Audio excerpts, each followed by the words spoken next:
The bell was a soft chime that echoed through the wide, clean halls of the Omnicultural Exchange orbital habitat, known to everyone as Harmony. The hallway was a mix of shiny metal and glowing blue screens that showed maps and messages. Students from many different worlds walked together. There were tall, slender beings with gray skin and large eyes, and short, wide beings with tough, rock-like skin. It was a place designed for learning and peace. But for Chai-Won, a young Kthar girl, the hallway was a place of dread. She moved quietly, her steps light, trying to make herself small. Chai-Won looked different from the humans and many of the others. She was slender, with long arms and legs. From her head grew a beautiful crest of soft, golden feathers. These feathers were not for flying. For her people, they were like a window to her feelings. When she was happy, they shone with a bright, golden light and felt soft and full. When she was scared or sad, they became dull and lay flat against her head. Lately, her feathers were almost always dull. She reached her locker, her heart already beating fast. She pressed her hand to the scanner, and the door opened with a quiet click. She pretended to be very busy looking inside, arranging her books, hoping that today might be different, hoping they would forget about her. They never did. She heard their heavy footsteps first, a thumping sound that was different from the light steps of others. Then she saw their shadows fall over her. 3 Trollan boys. Their names were Bach, Grot, and Mach. The Trollans were a species built like old-fashioned barrels, with thick, strong arms and legs, and skin that looked like rough leather. They were much stronger than Chai-Won. They believed that being tough and dominating others was the most important thing. They saw sensitivity as a great weakness. Bach, the leader, stepped right up behind her. His breath was a little hot on her feathers. Chai-Won froze. She stopped moving completely, like a small animal hoping a predator will not see it. "Good morning, Feather Duster," Bach said, his voice a low grumble. "Your head is a mess again. So untidy." Chai-Won did not answer. She just stared into her locker, seeing nothing. "Let us help you," Grot said, a nasty smile on his wide face. This was their daily game. The station's artificial intelligence watched everyone. Could detect a punch or a push. It would sound an alarm for clear physical violence. But the AI did not understand the culture of the Kthar people. It did not understand that what the Trollans were about to do was a deep, painful insult. Bach reached out a thick, stubby-fingered hand. He did not hit her. He did not shove her. Instead, his fingers closed around one of the longest, most beautiful feathers on the right side of her head. Chai-Won squeezed her eyes shut. With a sharp, practiced motion, Bach pinched the feather near its tip and pulled down, snapping the delicate end. A small, quiet crick sound was heard only by Chai-Won. A jolt of pain, not very strong in her body but very sharp in her spirit, went through her. The feather was now broken, its end frayed. "See," Bach said, holding up the broken tip before letting it fall to the clean floor. "Already looking better." Mach laughed a rough, barking laugh. "My turn. This one is crooked." He grabbed another feather and twisted it, hard, until it too broke point one by one. They groomed her. They broke her feathers. They told her she was ugly and messy and that they were doing her a favor. It was a ritual of cruelty, performed every single morning. Chai-Won endured it. She had learned that fighting back or crying only made it worse. It made them laugh more. So she stood perfectly still, her eyes wide open but seeing nothing, her heart feeling like a small, cold stone in her chest. She waited for them to finish.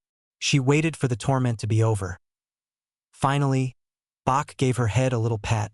Not a kind pat, but a dismissive one, like patting a dog. "There. Now you are presentable. You are welcome." The 3 Trollan boys laughed among themselves and walked away, their heavy footsteps fading down the hall. Only when they were completely gone did Chai-Won let out the breath she was holding. Came out in a shaky gasp. She slowly reached up and touched her feathers.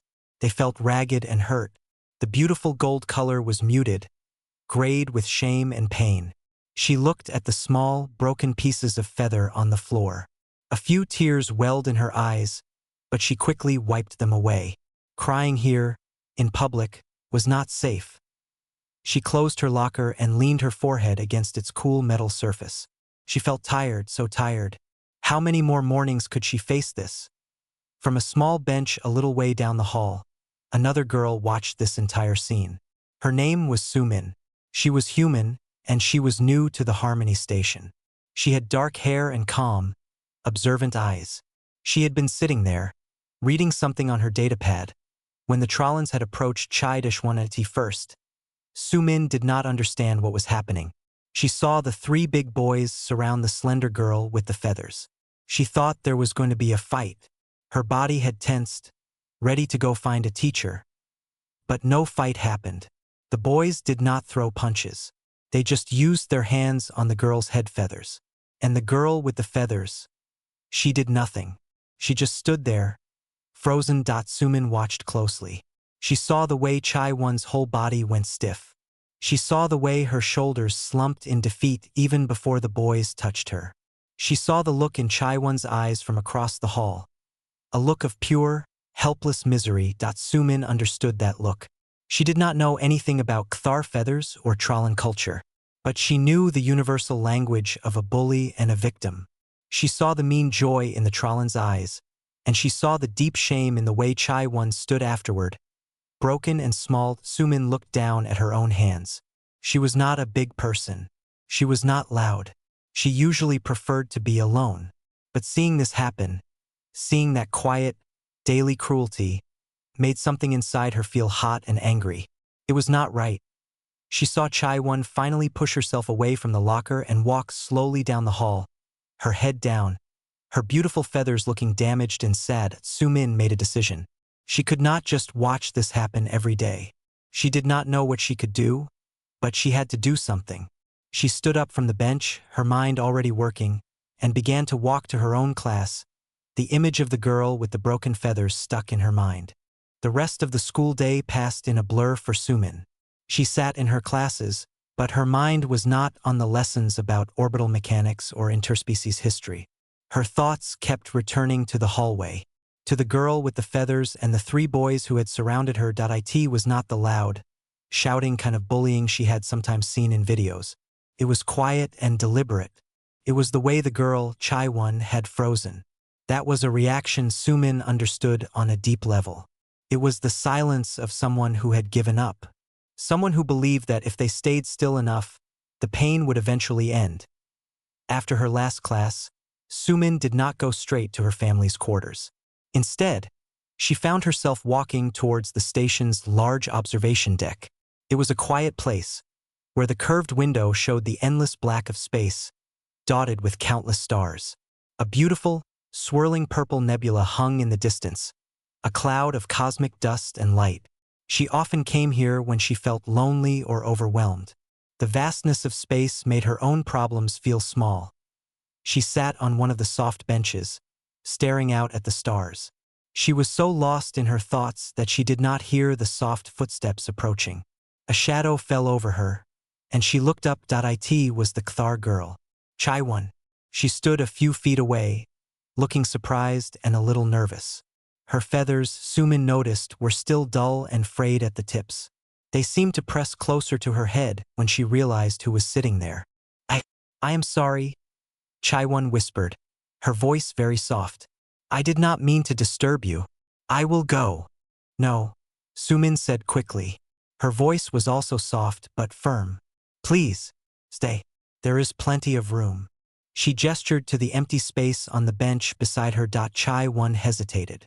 She looked at Sumin, then at the view, then back at Sumin. Slowly, carefully, she sat down on the very edge of the bench, as if ready to run away at any moment. She folded her hands in her lap and stared straight ahead at the nebula. They sat in silence for a long time. It was not an uncomfortable silence. It was the quiet of two people sharing a space, both lost in their own thoughts. Sumin knew she had to say something. She did not want to scare the girl away. They do that every day, Sumin said finally. It was not a question. Chai-1 flinched, as if the words were a physical touch. She gave a tiny, almost invisible nod. Her feathers seemed to shrink even more. Why? Sumin asked. Why do they do it? Chaiwon's voice was so quiet Sumin had to lean closer to hear. They say my feathers are messy. They say they are helping me. She let out a small, sad breath. It is a game to them, to show they are strong and I am not. So tell a teacher. Tell the station AI, Sumin said. It seemed like the simple, obvious solution. The AI sees no hitting, Chaiwon explained, her voice gaining a little strength, edged with frustration. It sees no bruises. To the monitors it is just touching. But for my people, our feathers, they are not just hair. They are us. When they break them, it is like breaking my voice. It is a wound inside where no one can see. The authorities, they do not understand that kind of hurt. Sumin listened. She really listened. She thought about her own life back on Earth. She thought about the things that had hurt her that no one else could see. She understood. Another silence fell between them. The nebula outside seemed to glow a little brighter. My name is Sumin, she said. I am Chaiwon. My grandfather. Sumin began, still looking out at the stars. He taught me something.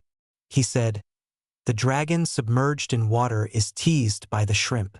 Chaiwon turned her head slightly, her curiosity overcoming her fear. What does that mean? It means that even a great and powerful dragon can be tormented by tiny, unimportant shrimp if it stays hidden under the water and does nothing.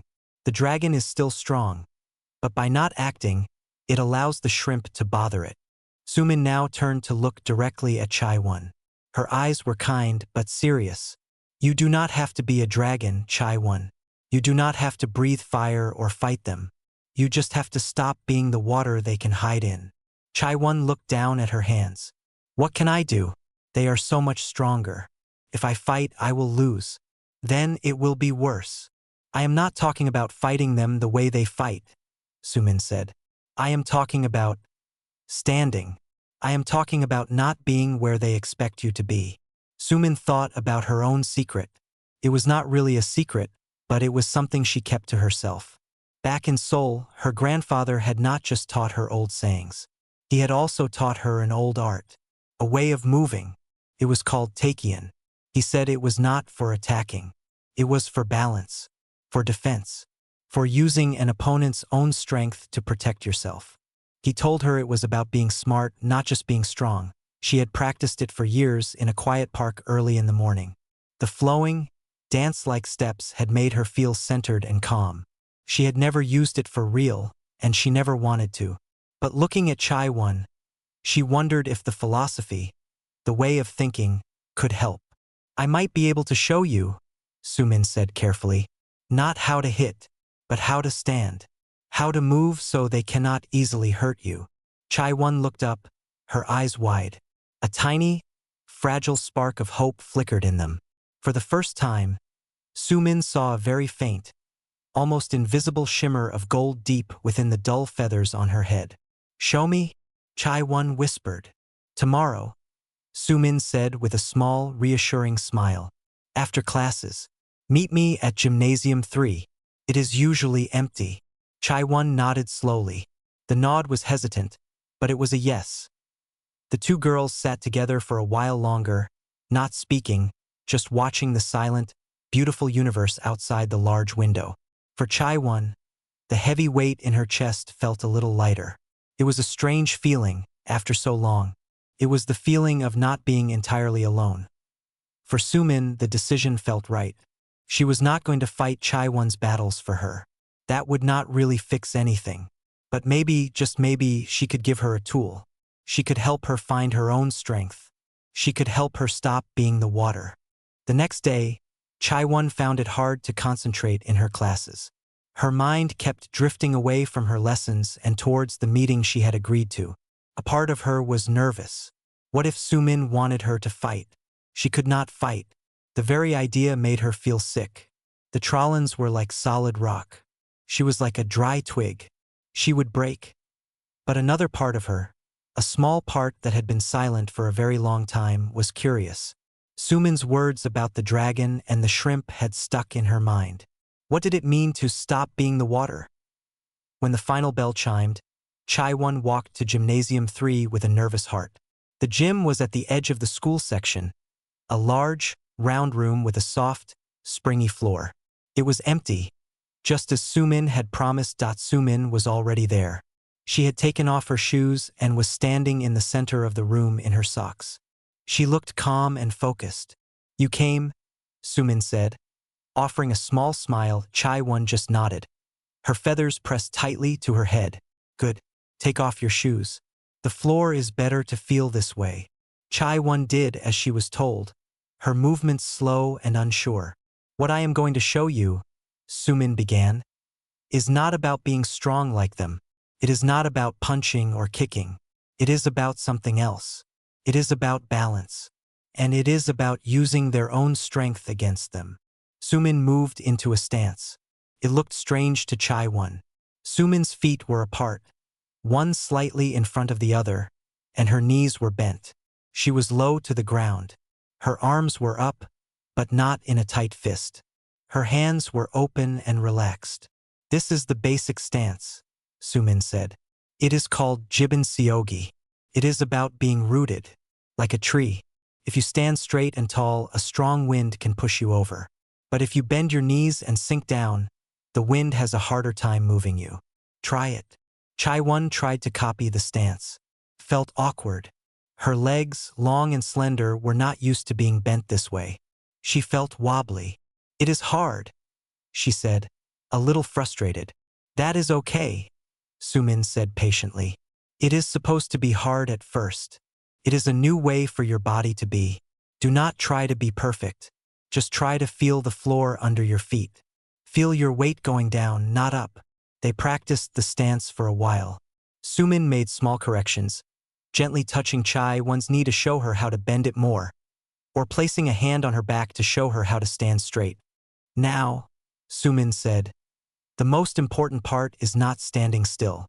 It is moving from this stance. The art I learned is called Taekyon. It is like a dance. It is all about flowing, not stopping." Sumin showed her a simple step. It was a small, rocking motion, shifting her weight from her back foot to her front foot and back again. Her body moved in a gentle, wave-like rhythm. "Your body is not built for their kind of strength," Sumin explained, moving gracefully. "So you must use a different kind. You must be like the reed in the wind. When the wind pushes, the reed bends. It does not fight the wind. It lets the wind blow, and when the wind is gone, the reed stands up again. If the reed tried to stand stiff against the wind, it would snap." She stopped and looked at Chai-won. "Do you understand? When Bak pushes you, you must not stand stiff to receive the push. You must bend. You must move with the push. You let his own power move you out of the way."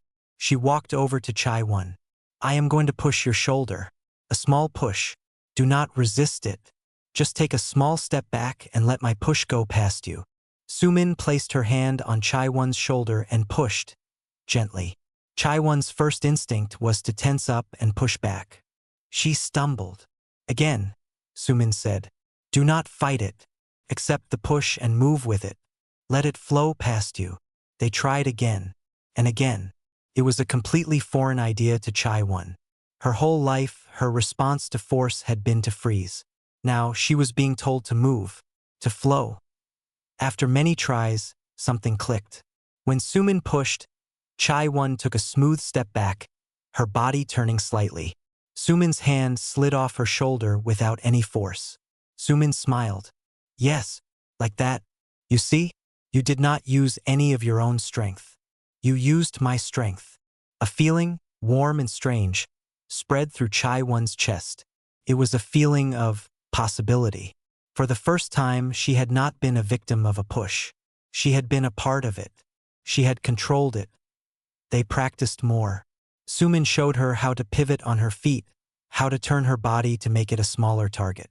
She showed her how to use her hands not to block, but to guide an incoming arm to the side, to redirect its force. "It is about breaking their balance, not their bones," Sumin repeated. "If someone is rushing at you and you step aside and put your foot in their path, they will trip over their own feet. They will fall because of their own speed, not because of your power." The session lasted for almost an hour. Chai-Won was tired. Her legs ached. Her feet were sore. But her mind was buzzing. The lessons were simple, but they felt powerful as they were putting their shoes back on. Chai-Won looked at Sumin. "Why are you helping me?" she asked. It was a question that had been in her mind all afternoon. Sumin was quiet for a moment, tying her laces. "Because it is wrong what they are doing," she said simply. "And because I know what it is like to feel small. My grandfather taught me this so I would never feel that way again. He said the knowledge of how to stand up for yourself is a gift. And gifts are meant to be shared." Chai-Won did not know what to say. A thank you did not feel like enough. So she just nodded. Walking back to her family's quarters, Chai-Won felt different. The fear was still there. A cold knot in her stomach when she thought about tomorrow morning. But it was not alone anymore. Next to the fear was a new feeling. A small, fragile sense of control. Her feathers, while still frayed and damaged, did not feel as heavy on her head. They felt a little lighter, and if someone looked very closely, they might have seen the faintest hint of gold deep at their base, like the first light of a new dawn. The morning arrived too quickly for Chai-Won. She had slept poorly, her mind replaying the lessons from the gym over and over. The feeling of the soft floor under her feet, the gentle rocking step, Sumin's voice saying, "Be the reed." Now, standing in front of her locker, the hallway felt different. It was the same shiny metal, the same soft lighting, the same sounds of other students talking and laughing. But for Chai-Won, everything felt sharper and more dangerous. It was like waiting for a storm. She pressed her hand to the scanner. The door clicked open. Her heart was a frantic drum in her chest. She tried to take a deep breath, like Sumin had shown her. She tried to feel her feet on the floor. She tried to bend her knees just a little to be ready. Then she heard them, the heavy, thumping footsteps. Her body froze for a second, the old habit taking over. Fear shot through her like ice. But then she remembered the gym. She remembered the push. She forced her muscles to relax. She did not turn around. She kept looking into her locker, but her whole body was listening. The three shadows fell over her again. Bak, Grot, and Mok. They formed their half-circle behind her, blocking her in. "Look," Bak grumbled, his voice too close to her ear. "Our little feather duster is back. And her head is still a mess." He let out a short, mean laugh. "I guess we have more work to do today." Chai-Won's feathers trembled. She could feel the instinct to shut down, to become still and silent and hope it ended soon.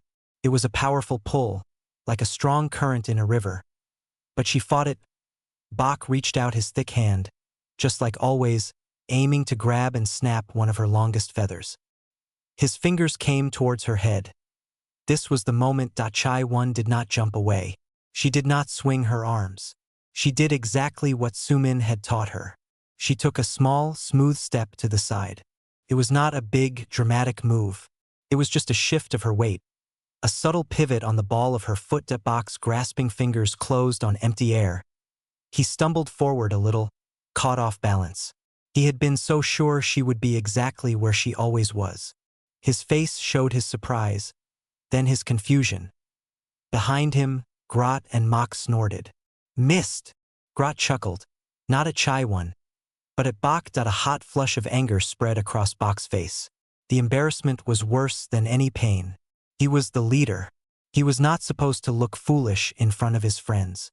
His eyes narrowed, and the mean playfulness vanished, replaced by real anger. "You think you can move?"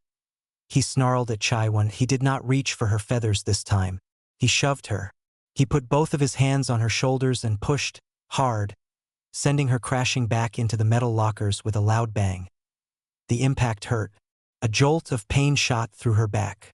But as she hit the lockers, a soft, chiming alarm sounded in the hallway. A calm, automated voice spoke from a speaker above them. Physical contact noted. Please maintain a respectful distance. The station's AI had seen it. It had registered Bak's push as an act of aggression.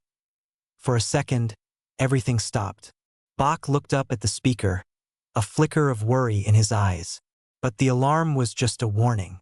It did not bring security guards. It just made a note in its system. Seeing that no further action was taken, Bach's worry turned back into rage. He had been embarrassed, and now the station had scolded him. He felt he had to win this back. "Think you're smart?" he growled, stepping closer again. "The machine won't save you." Grot and Mach, seeing their leader's anger, moved in closer, flanking Chai-1 against the lockers. The situation was escalating, and Chai-1 felt a fresh wave of terror. She had avoided the first grab, but now there were 3 of them, and they were angry. It was then that Sumin stepped out from around the corner. She had been watching, waiting just out of sight. She did not run. She did not shout. She walked calmly and positioned herself not in front of Chai-1, but right beside her. She stood shoulder to shoulder with her, a silent partner. "You have touched her once," Sumin said, her voice clear and steady in the tense hallway. "The station has noted it. It is in the record now. If you touch her again, the next alarm will not be just a warning. It will be a suspension, maybe for all of you." She looked at each of the Trollan boys in turn. Her face was calm, but her eyes were hard and serious. Bach glared at her. He was bigger than Sumin. They all were. The logic of bullies told him that 3 tough Trollans should not be afraid of 2 weak girls. The AI had given its warning, but it was gone now. In his mind, the only thing that mattered was showing everyone who was strong. He sneered, ignoring Sumin and looking back at Chai-1. "You needed to get your human pet to protect you? That is even more pathetic." He made his decision. He would not be humiliated. He lunged forward, not for feathers this time, but to grab Chai-1 and shove her to the ground. The storm had finally broken. The moment Bach lunged, everything seemed to slow down. The hallway, the other students, the sounds, they all faded into a blur. For Chai-1, there was only the hulking shape of Bach rushing at her. His face twisted with anger. The old fear screamed at her to freeze, to shut her eyes. But the new lessons screamed louder. She remembered the read. She did not try to stop him. As Bach's hands reached for her, she moved. It was not a frantic jump. It was the smooth, flowing step she had practiced. She pivoted on her foot, turning her body sideways. Bach's grasping hands missed her uniform and closed on nothing but air. His own momentum carried him forward, right past her. As he stumbled by, Chai-1, acting on an instinct she did not know she had, did one more thing. She remembered Sumin's words. "It is about breaking their balance." She gently stuck her foot out, placing it behind his ankle. It was not a hard kick. It was just an obstacle. Bach's foot caught on hers. His own speed and weight did the rest. He could not stop himself.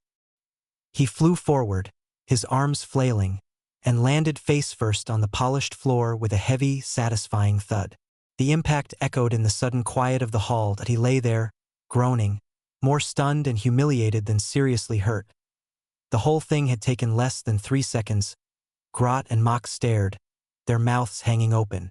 They had expected to see Chai-1 on the ground, not their leader. Their confusion lasted only a moment before it was replaced by a dull, shared rage. They turned their attention from Chai-1 to the other problem, the human girl. "You!" Grot roared, and he charged at Sumin. His thick arms outstretched to grab her. Sumin did not look scared. She looked focused. As Grot lunged, she moved into the gentle, rocking dance of Takian. She did not meet his charge. She flowed with it. As his big hands reached for her shoulders, she caught one of his arms. She did not try to hold it still. That would have been impossible. Instead, she used his own forward momentum, pulling his arm gently while pivoting her body. It was like redirecting a river. Grot found his own power being used against him. He was pulled off balance, stumbling past her. He tried to stop, but his feet got tangled. He crashed heavily into the same bank of lockers Bach had shoved Chai-1 into, his shoulder hitting the metal with a loud bang. Mach, now the last one standing, let out a furious yell and swung a heavy, clumsy fist at Sumin's head. Sumin saw it coming. The swing was powerful but slow. She did not duck or block. She deflected. She brought her forearm up in a soft, circular motion, meeting his punching arm and guiding it harmlessly up and over her head. The motion was fluid, like moving through water. Mach, expecting to hit something solid, was thrown off balance by the lack of resistance. He staggered forward. Sumin did not stop moving. As he stumbled, she swept her foot in a low, graceful arc, catching his ankle just as Chai-Won had done to Bach. Mach tripped, his legs flying out from under him. He landed flat on his back on the floor. The wind knocked out of him with a loud oof that in a matter of moments. All three Trollan boys were on the ground. Bach was still face down, groaning. Grot was clutching his shoulder by the lockers. Mach was wheezing, trying to catch his breath on the floor. There was no blood. There were no broken bones. There was only a scene of complete and utter defeat. They had been beaten not by superior strength, but by superior movement. They had been defeated by their own clumsy power. The station's security system, which had been silently monitoring, now activated in full. A louder, more urgent alarm blared through the hallway. Red lights flashed near the ceiling. Multiple physical altercations detected. Security is en route. All students remain calm, the automated voice announced. Other students, who had been watching the whole event from a safe distance, were completely silent. They stared at the two girls standing calmly together and the three bullies scattered on the floor around them. Sumin looked at Chai-Won. "Are you okay?" Chai-Won nodded, her breath coming fast. She was trembling, but it was not from fear. It was from a wild, surging feeling of triumph. She had done it. She had not frozen. She had moved. She had used the lesson. She looked down at Bach, still on the floor, and felt a power she had never known. Point two security drones. Small floating discs with blinking blue lights zipped into the hallway. They were followed by a tall, stern-looking human teacher, Mr. Kim, who was on duty that morning. Mr. Kim took in the scene with wide eyes. He saw the three Trollan boys on the ground, groaning. He saw the two girls, one human and one Kthar, standing together, unharmed. He saw the looks on the faces of the watching students. He walked over to Bach, who was finally pushing himself up onto his knees. His nose was not broken, but it was red and already starting to swell. His pride was shattered. "What is the meaning of this?" Mr. Kim asked, his voice firm. Bach pointed a shaking finger at Sumin and Chai-Won. "They attacked us. Look what they did." Mr. Kim turned to the girls. "Is this true?" Sumin spoke, her voice clear and respectful. "Sir, the station AI has a record." I saw Bach push Chai-Won into the lockers first. That was the first alarm. Then all three of them attacked us. We only defended ourselves. We did not throw a single punch. You can check the video logs. Mr. Kim looked at the security drones. One of them projected a small holographic screen, showing the recorded events in fast forward. He saw Bach's initial shove. He saw the first warning. He saw Bach lunge and Grot and Mach charge. He saw the two girls use smooth, evasive movements that resulted in the Trollans falling over themselves. He looked back at the three boys on the floor. Their faces were a mixture of pain, anger, and deep shame. He looked at Chai-Won and Sumin. They stood with a quiet dignity. The evidence was undeniable. The torment was over. The faces, both physical and prideful, had been well and truly broken. The days and weeks that followed were different on the Harmony Station. The story of what happened in the hallway spread quickly. It was not told as a story of a violent fight, but as a story of a surprising defeat. The three Trollan boys, who had seemed so strong and untouchable, had been brought down by two girls who did not even throw a punch. An official inquiry was held. The station administrators reviewed all the video from the AI. They saw the daily, non-physical torment of Chai-Won. They saw the clear escalation by the Trollans. They saw the precise and minimal self-defense used by Sumin and Chai-Won. The result was clear. Bach, Grot, and Mach were suspended from school for a significant time. Their parents were called to the station. The boys were also required to attend special classes about interspecies culture and empathy. They had to learn that strength was not just about physical power, and that causing pain was not a sign of dominance, but a sign of weakness. The station's rules were also changed. The AI was reprogrammed to better understand non-physical forms of bullying, especially those tied to a species' unique biology and culture. What happened to Chai-1 would now trigger an immediate response. The incident became a lesson for everyone about respect and understanding. But the biggest change was in Chai-1 herself.